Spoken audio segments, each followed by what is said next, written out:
nyonso? Est-ce que avenir à Congo Italio? Avenir à Congo Italio? Alors ceux qui avenir à Congo Italio, il faut exercer bon en tant que peuple. En tant que nani? En tant que nani? Constitution epesi biso ndingisa biso bapeuple. Toboya bato bangi kozwa pouvoir na makasi. Toboya bato bakosala pouvoir en violation de la loi. Sikoyo lelo, yo en tant que Congolais, pasi okomona bajeune balingi bomela geno na lotoko mpo botika bango baévolue. Ekokontinue. Osisi klase oza na mosala okende osala te. Eza malamu. Bamboka mike ekomi konyokola biso na Congo. Tokondimango. Sikoyo yo en tant que peuple olingi okobala place wana. Yango wana isengeli peuple azwa ba responsabilité na ye boye te. Ndenge balobaka ngonga ezali mosolo boye te. Ndenge premier ministre apesinga maloba nala mingi aloba te. Namoni tokomi kilo toye minene gymnastique tosalaka susu te. Bambangu na biso tosalaka na baboulevard tosalaka lisusu topemi mingi. Bato oyo baza na palais du peuple, bato oyo baza na palais de la nation, bakomi kosakana na bino. Balobi o baneside bana Martin Fayulu balembi. Est-ce que bino bokobanga bango?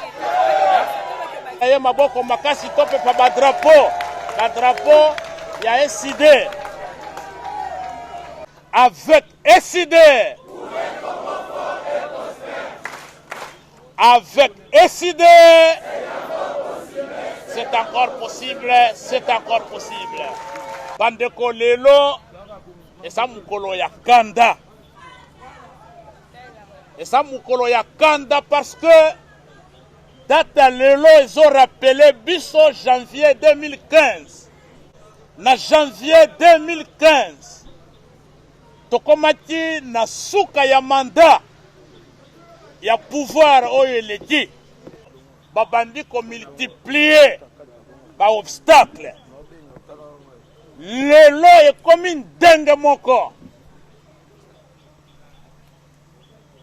Chilombo après pouvoir oyo bakabela tie ya Kimoibi alekisi lelo mbula misatu et quelques mois, donc 40 mois déjà. Et tikali 25 mois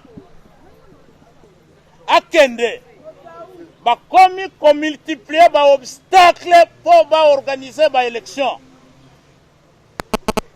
Et comme 25 mois akende tomoni déjà makambo ndenge zoleka. Batie cour constitutionnelle en violation ya mibeko. Dima batie président ya Seni as un membre ya UDPS. Bazui M. Toto, membre ya UDPS, bapesi secrétariat national ya Seni. Motema ya Seni, oyo ezo conservé ba donné nyonso, bapesi militant ya UDPS. Et lelo, balingi lisusu, babebisa loi électorale batiango na ndenge na bango. Est-ce que tu kondima yango? Est-ce que tu kondima yango? Ba chef ba sous-section na biso. Ba chef ba section. Ba représentant ya jeunesse, ba représentant ya ba résistant. Ba structure na biso. Ezakaka bino ba représentant to bengisaki awa. Ba militant, ba militante bakoya lobby awa il faut inda. Est-ce que vous avez entendu? Alors, to bengisi bino pour que boyeba makambo ezoleka. Tozali toyokaki bandeko ya G13 ba Delice Sanga ba déposer proposition ya loi électorale. Mais loi électorale na bango wana proposition. tozwi yango tokei na niveau ya Lamuka to comparer na proposition oyo Lamuka asalaki ya loi électorale. Après analyse, to constater que proposition wana ya Sesanga na ya biso à peu près à 80% ezali ndenge moko. À peu près 80% ndenge moko. Quelques points de divergence.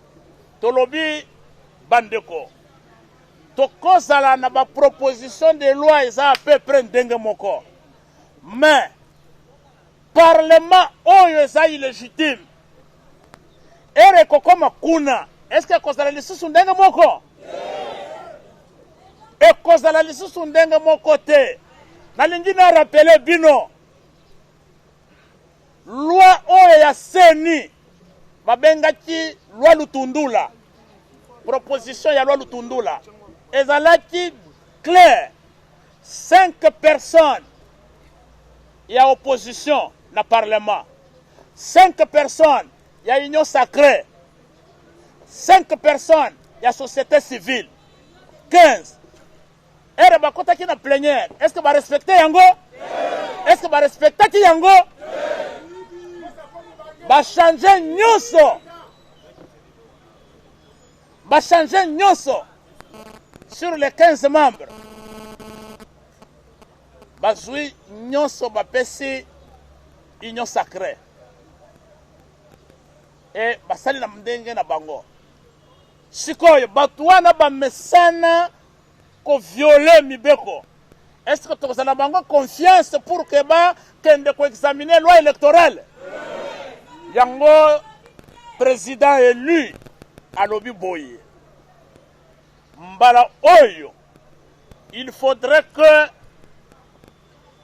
loi wana avant ekota na plénière, il faut consensus ezala. Ba représentant ya Lamuka, ba représentant ya union sacrée, ba représentant ya FCC, les 3 parties prenantes, na ba représentant ya société civile, tous à 4, to vanda, to discuter ba option fondamentale, to yokana, compromis oyo toko bimisa, consensus oyo toko zua, yango nde kozala adopté na plénière na bango. Est-ce que bolanda ngai? Mais sikoyo, soki balingi babanda ko analyser loi wana avant tozwa consensus, est-ce que tokondima yango? Est-ce que tokondima yango? Yango wana avant babanda examen ya loi électorale. Bara wana il faut totondisa liboso ya parcelle na biso jusque na ngambo kuna ya balabala. Est-ce que toza capable ya kosala ngolobi? Est-ce que tokosala ngolobi? Voilà, chers amis. To pesa base morale. To animer ba base. Parce que mercredi, soti ba député oyo bazalaki nommé ba meti ko banda ko examiner loi électorale sans que tout soit consensus entre toutes les parties prenantes. Mercredi, il faut bisogno sotozalana palais du peuple. Il faut tous à la wapi. Mercredi, bisogno sotozala wapi. Mais sikoyo avant mercredi tozala wana na tongo. Il faut lobby tolakisa démonstration de force. Que nous sommes un grand parti. Bandeko, soti, totelemite, soti, tozui makambu oyo à la légère. Boya bake, bandeko wana, makambu bakosala, biso nyonso, toko regrete yango. Amana Congo. Aha.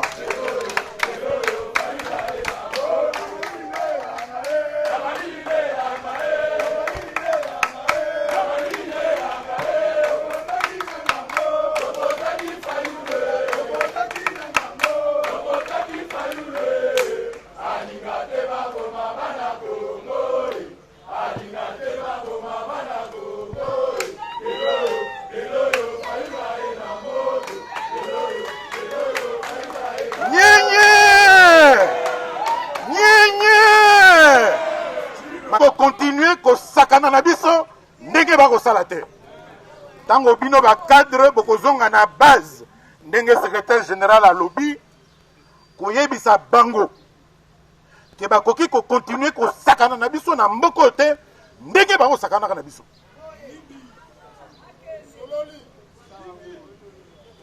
Mondele moko comme na Einstein alobaki ke mokili ekokufa non pas parce que bato bakosala mabe mais mokili ekokufa parce que biso toza kotala bato mabe bakosalaka mabe.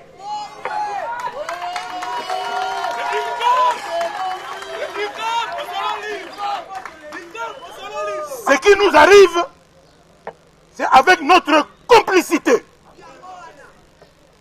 Parce que biso tolingi ke ba sakana biso, ne ba sakana na biso lelo. Pro! Rappel de troupes ndenge secrétaire général à lobby toko pakola.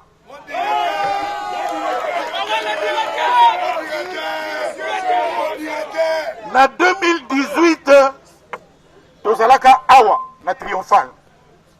Bino bato lobaka na ba dirigeant na biso nyonso bo trahir biso te.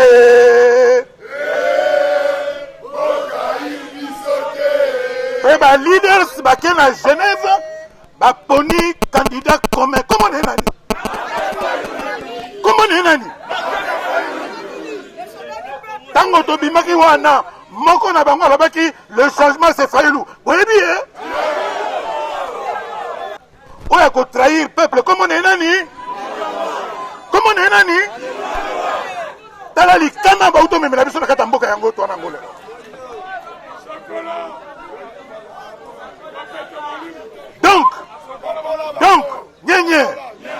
Donc, na 2019, basali deal na bango wana, bayibi biso na bino pouvoir. Bayibi Martin Fayulu pouvoir te. Bayibi ne biso, peuple, pouvoir na biso. Martin Fayulu Madidi, commandant du peuple, n'a été qu'un instrument utilisé par le peuple pour le changement dans ce pays. Voyez, bayibi biso pouvoir. Biso peuple, pe biso totali bango boye, to bimi ba bololé.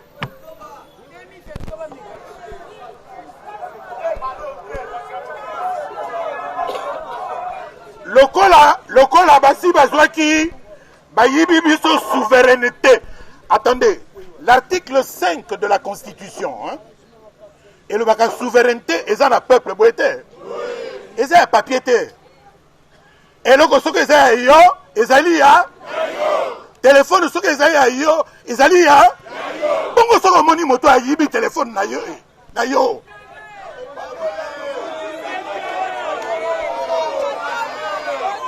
sikawa ayibi bino bayibi biso souveraineté pe tovandi lokola amoni biso tovandi secrétaire général alobaki yango lokola amoni biso tovandi nye baye ko violer lisusu constitution. Nandenge bayaki ko désigner ba juge constitutionnel.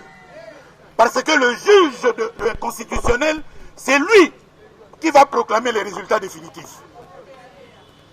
Ba violer constitution biso pe to fandi nye. Majorité na bango ya lokuta o bakene nango na palais du peuple wana. Ba détourner yango en pleine législature en violation de la loi. Biso nyoso pe totali ya seni. Ndenge secrétaire général a outé Koloba. Baché Kadima, Baché Toto, na secrétaire exécutif national, ya CNI. Baby so to vandi. Menami no kona biso mikolo nyoso, toza Koloba 2023. Toza Koloba 2023. Alors que bami yibi basa ko organiser fraude. Baby so to talaka bango ba avancer to Koloba 2023. Ce qui t'a changé ma cambouté 2023 et vous avez la répétition, il y a histoire. Vous ne pouvez pas. Donc il faut continuer à faire ma cambouté, et à s'attendre à des résultats différents. Il faut changer le fusil d'épaule avec SID. Biso toza ko réclamer dignité na biso. Et na réclamation ya dignité na biso, totikali na étape moko cruciale. Le secrétaire général l'a rappelé tout à l'heure. L'étape cruciale, c'est le vote, l'examen et le vote de la loi électorale qu'ils ont prévu en discussion à partir d'hier, mercredi.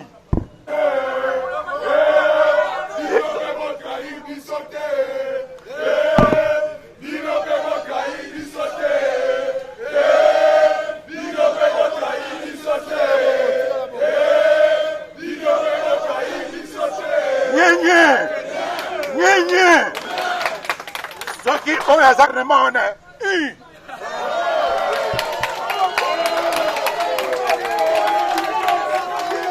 Bah, nye. Oya kokende comme on est nani.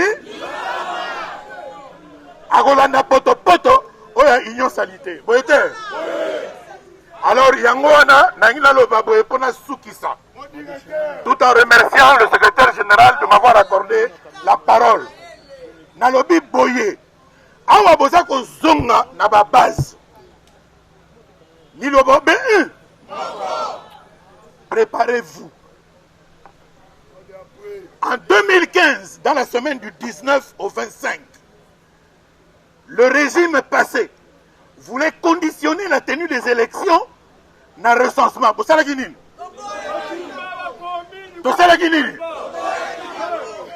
Bongo, Bameka, kolekisa loi électorale Oyo, Nandenge Bango Balingi, Bango Nabiso Wapi, commandant Serge Azawapi, général Azawapi. Bango Nabiso Wapi, lobby, toko continuer li solo Oyo. Mais na monoko ya mona moko a décidé message de Zakarabe. Na 2006, Tokaki dirigeant Mokalobaki, j'ai accepté l'inacceptable. Et Talibiso? Na 2011, Tokaki dirigeant Mokalobi, Bola la pongia ba bébé. Et Talibiso? Biso comme on a biso nini? Biso comme on a biso nini? Tokola kisabango ke? Tolamuka boyete? Matondo mingi na biso.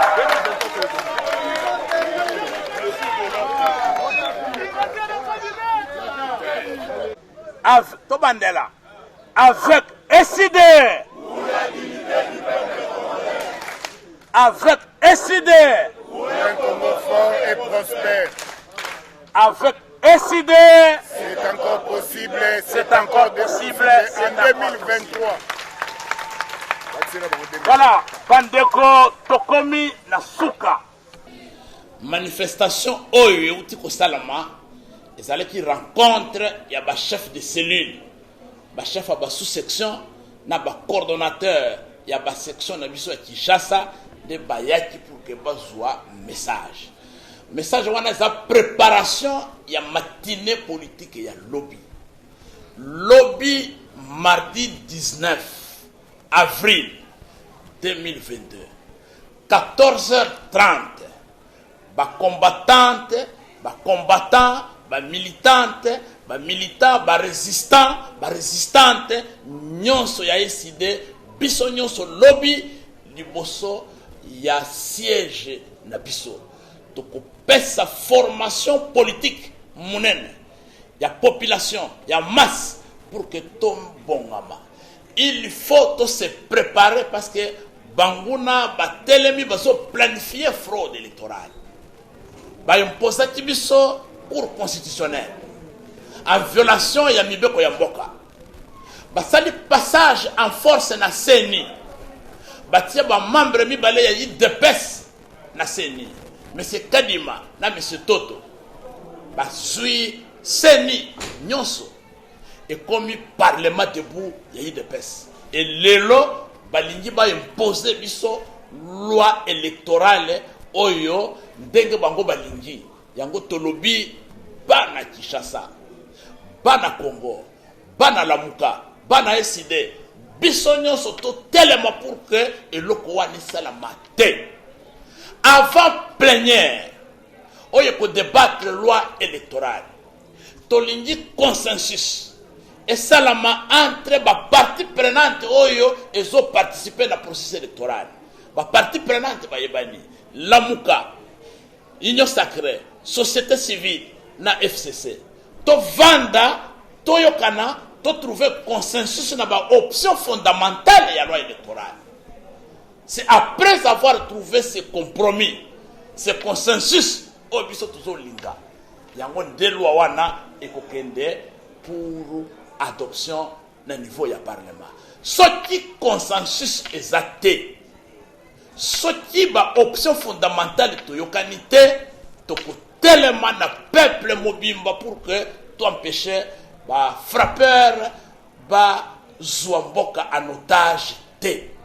Le pays nous appartient. C'est notre pays, la RDC.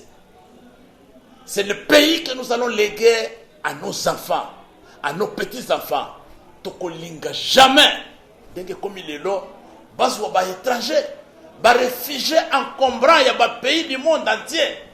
Balonga na Grande-Bretagne, balonga bi pays mususu, ba ya ko implanter ango, awe pas d'abisso. Toyebi ke ba Rwanda bazan espace terre. C'est le pays le plus peuplé d'Afrique.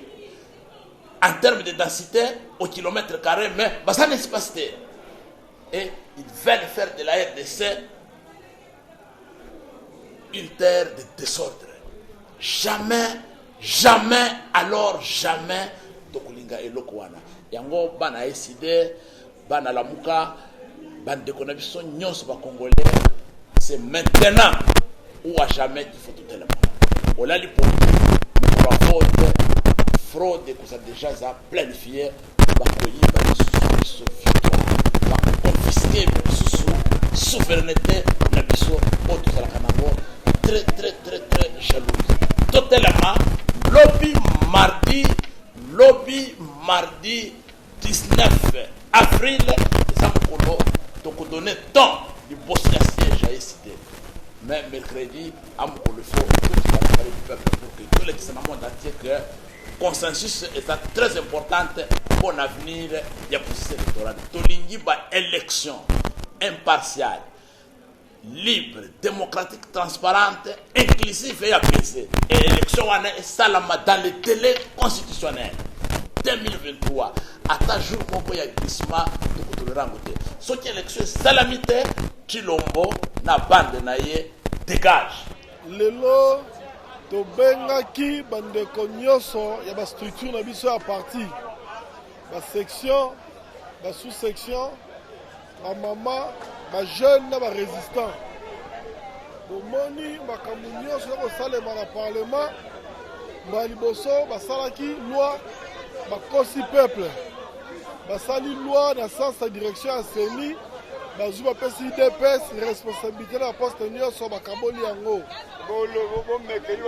tout oyo ekomaka loi électorale fraude na tricherie esalemaka avant maponami ebandaka na loi wana yango biso eside lokola parti togandaka baélection na président élu Martin Fayulu na cadre ya Lamuka nde tobengi bandeko nyonso ya base na biso ya parti eside bana ya Moamba bana ya Lukunga bana ya Funana bana ya Chango baya na mokolo ya lelo to réarmer bango na moral baya bazwa information na source et pas mon conservateur général pour que mokolo ya lobby mardi le 19 avril tozala a ebele pour toute la direction à parler du peuple pour to apporter un plus to kende ko apporter 20 changements pour oyo biso tosali comme proposition à la loi électorale ya biso la compte ya Lamuka il faut elle les capes dans la prise de consensus soit qui balingi kosala makambo na ndenge na bango moko ba activer fraude électorale loko ba ki elengi ya koyiba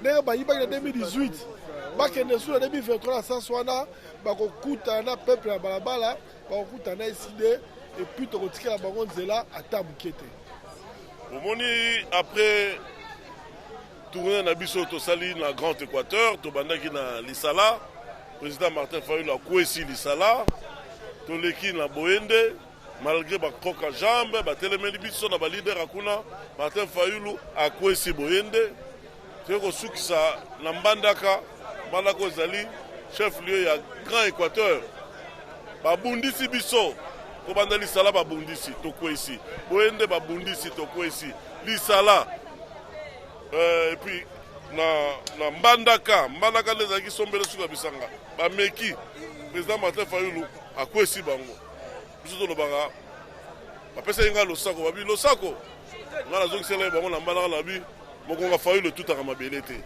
Vous comprendre. Donc, nous avons un meeting, nous avons 2 matinées politiques au Tosali.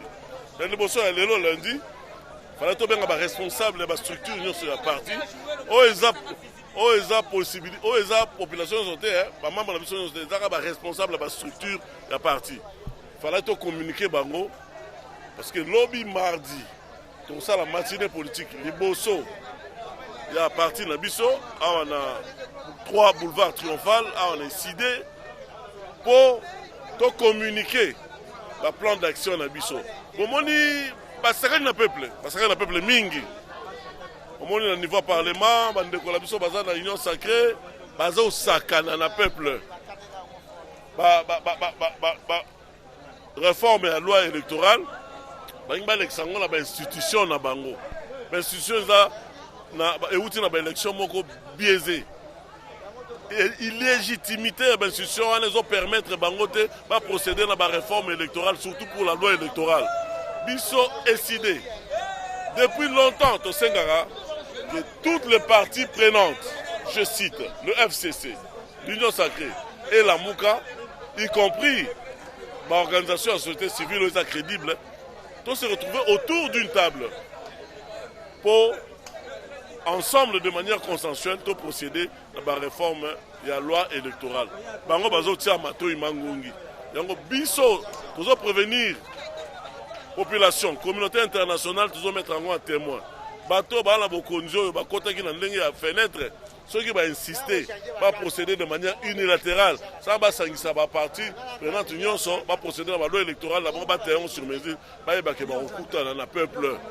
Les lots au Ebomoni, président Martin Fayulu Moutazo a incarné peuple. Balobaka o batomoko songolo pakalami balende basalaka yazala.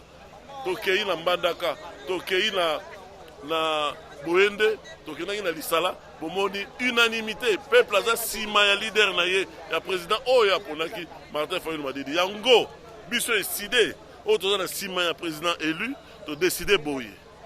Bientôt au monde action de grandes envergures. Action ya nzela pour to contraindre to telemela bato oyo bako luka kokosa lisusu peuple mbalo oyo kolekate balobaka na vie osali mbala moko okosi mbala mibale mbala misato ekoki ya 4e cycle électoral oyo toza ko telemisa population et imposer ba konzi oyo ba kotaki na fenêtre to imposer bango la réforme de manière consensuelle autour d'une table. Ce qui boyete a, donc le peuple, s'il faut régimer au Kenya.